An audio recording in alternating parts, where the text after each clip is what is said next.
María, hola Roy, bons días. Hola, bos días. Que tal? Ben.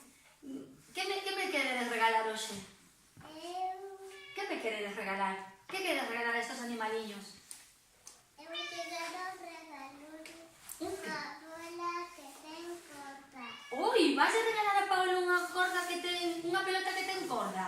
Sí, e de parte de quen é todo isto? A comida dos perritos e dos gatos. Sí? E quen xuntou todo isto? Quen que xuntou? Alicia. Alicia?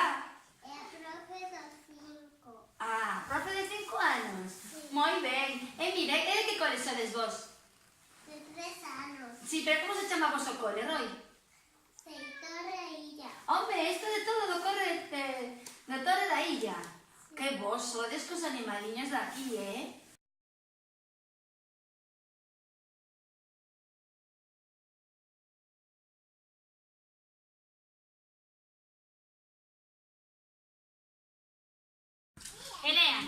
Ela xa moi maior, vai a cumprir o 28 de abril 14 anos, vale?